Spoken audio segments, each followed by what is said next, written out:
Si te gusta la buena música, estoy convencido que reconoces y te encanta pues, la peculiar voz del cantante escocés Lewis Capaldi.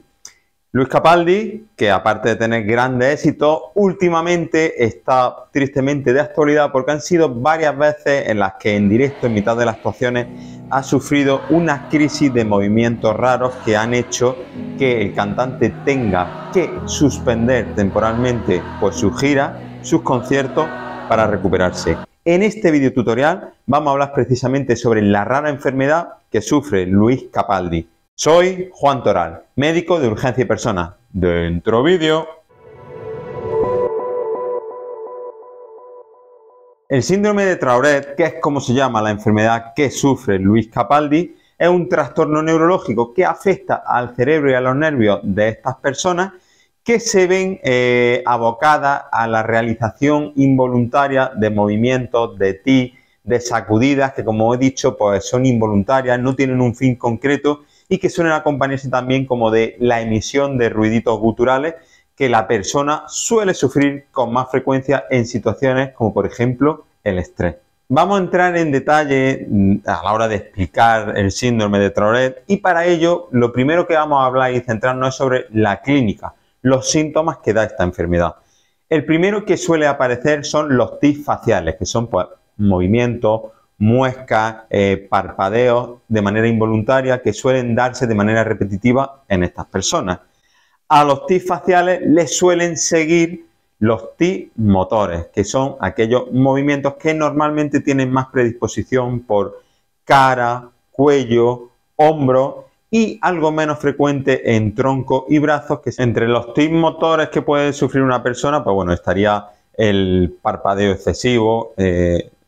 los movimientos de la cara, sacudidas e incluso también la respiración profunda de aire o usar la barriga para respirar y luego la emisión de ruidos guturales o por ejemplo de un carraspeo que se produce de forma involuntaria y bastante repetitiva. Pero mucho ojo porque no todas las personas que tengan tics motores, ya sea algo agudo o algo crónico,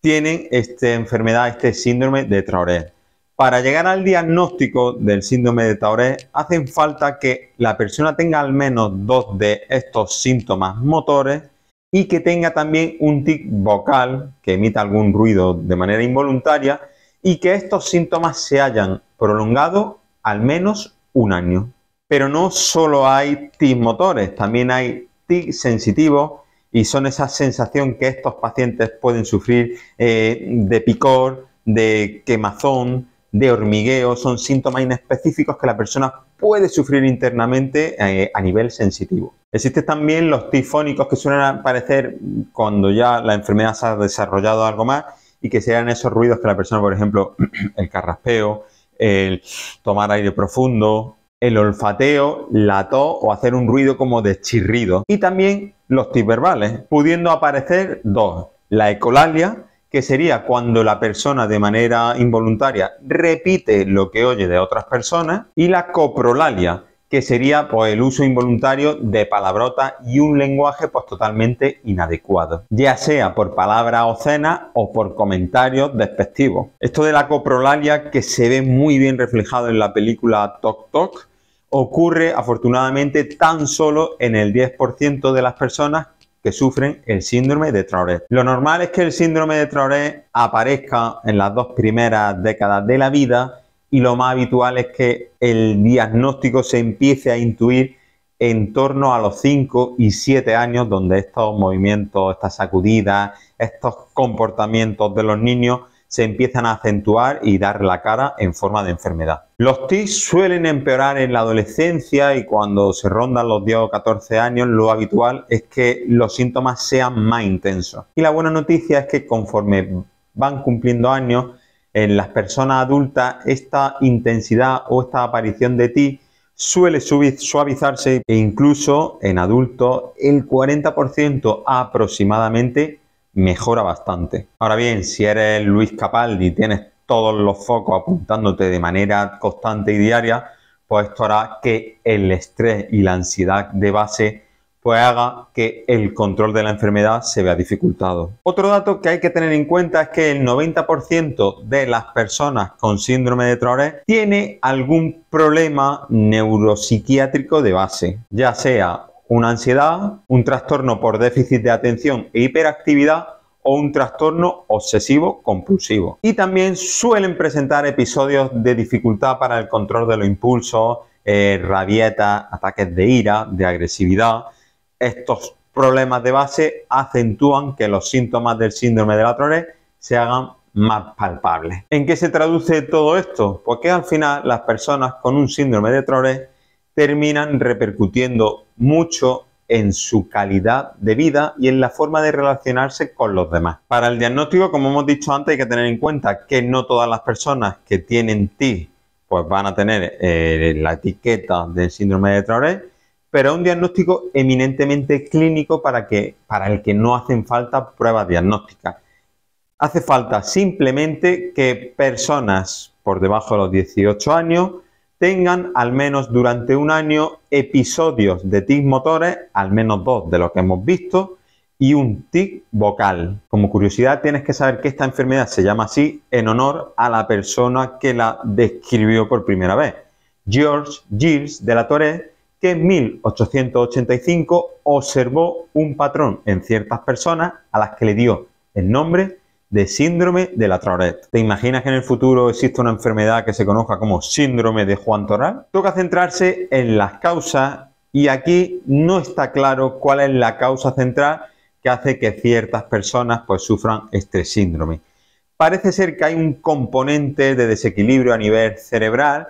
que hace que, bueno, pues ciertas sustancias químicas se produzca una alteración, por ejemplo, en ciertos neurotransmisores como la serotonina, la dopamina o la norepinefrina. Estos neurotransmisores en condiciones normales facilitan la comunicación entre las neuronas y si están alterados, pues parece que se produce como una especie de cortocircuito dentro del cerebro de las personas con esta enfermedad. Parece ser que hay un fuerte componente genético y que si una persona tiene este síndrome,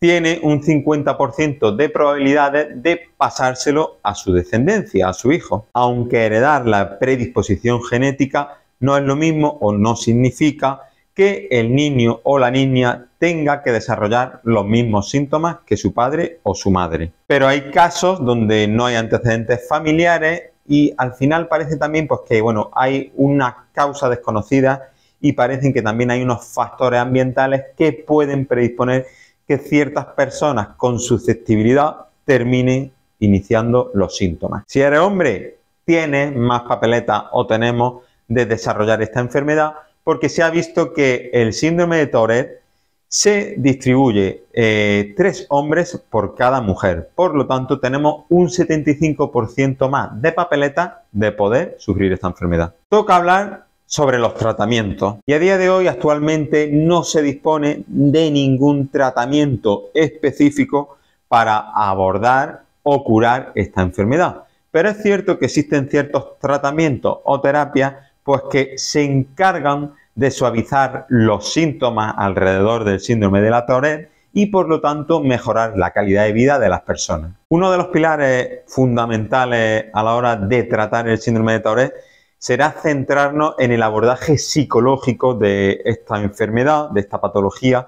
que suele desencadenar pues, un alto grado de ansiedad, de estrés, de alteraciones en la forma de relacionarnos con los demás. Entonces va a ser clave pues, bueno, que la persona que tenga este síndrome, esta enfermedad, conozca y tenga a su disposición herramientas pues, para suavizar este estrés, esta ansiedad, y por lo tanto de esta manera pues ir un poco con el freno de mano a nivel cerebral para que las sacudidas, las crisis no se acentúen. Y si los tics pues son muy intensos o terminan suponiendo un problema ya sea a nivel escolar, social o laboral,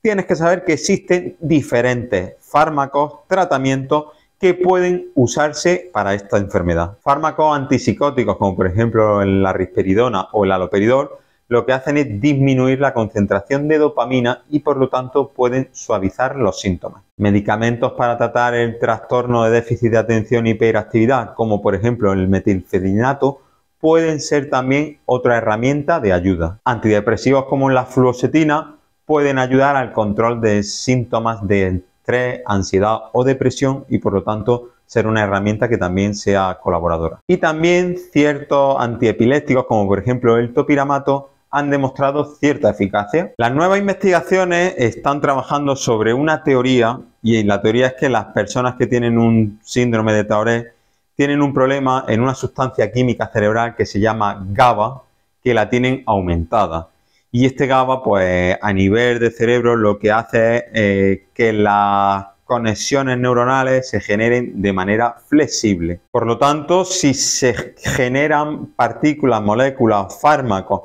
que lo que hagan es inhibir este exceso de producción de GABA, se puede producir un control en la excitabilidad neuronal y por lo tanto controlar o tener atado en cortos pues estas sacudidas, estos movimientos incontrolables, estos tics numerosos y tan molestos que sufren las personas con el síndrome de Tourette. Pero bueno, es una línea más de tantas que se está haciendo y por lo tanto es una línea de esperanza para que en un futuro cercano tengamos más fármacos para hacer frente. Pero como he dicho al principio, uno de los pilares fundamentales, más allá de los fármacos que pueden ayudar a controlar ciertos síntomas asociados a este trastorno, el pilar será el abordaje psicológico para el control del estrés, la ansiedad, la depresión e incluso conducta autista y de aislamiento social que las personas con este síndrome pueden terminar desarrollando. Una reflexión final que quiero compartir contigo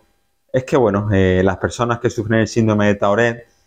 pueden tener periodos de su vida libres de estas crisis, pero ante ciertas situaciones o en ciertos momentos de la vida es probable que vuelvan y que incluso pues den la cara pues de manera repetitiva y muy frecuente, como por desgracia le ha pasado a Lewis Capaldi últimamente, que prácticamente en todos los conciertos que estaba dando se hacían viral, pues que en mitad del escenario, en mitad de una canción, dejaba de cantar y empezaba con estas sacudidas, con estos movimientos, con estos tics. Aquí será clave también la concienciación social de las personas que contemplan una de estas sacudidas, porque es muy importante y como muy bien ha pasado en el caso del cantante escocés, que bueno, que cuando esto a él le ha pasado en los conciertos, la gente, pues lejos de escandalizarse o reírse de él, o de acusarlo de, por ejemplo, que en una entrevista que dio él, dijo que uno de sus principales temores era que la gente pensara que consumía drogas y que por eso le pasaban estas cosas. Es muy importante que quienes estamos contemplando una de estas crisis, que intentemos normalizarla, que no prejuzguemos, que no hagamos sentir culpable ni ridiculicemos a la persona que está sufriendo estas sacudidas, estas crisis, estos tics, porque de esta manera lo único que conseguiríamos es prolongar y empeorar el pronóstico y la evolución de esta enfermedad. Pues nada, una vez que ya sabes en qué consiste el síndrome de Tourette, las causas, los posibles tratamientos, cómo se diagnostica y el último consejo en el que, bueno, te aconsejo que si alguna vez ves algo de esto, pues hagas como la gente en los conciertos, me despido. Agradecerte que estés al otro lado del canal más saludable de YouTube, donde compartís salud, regalar vida. Y si ves este vídeo interesante o sabes de alguien que le encante la música de Lewis Capaldi, que compartas con esa persona este vídeo tutorial, porque entre todos hacemos de este el canal más saludable de YouTube, donde compartir salud es regalar vida. 33 consultas médicas para morirse de risa, ya disponible en Audible y Storytel. Escúchalo gratis si te registras como nuevo usuario en Audible durante el mes de prueba. O también búscalo en el catálogo de audiolibros de Storytel o en su periodo de bienvenida gratuito para nuevos usuarios.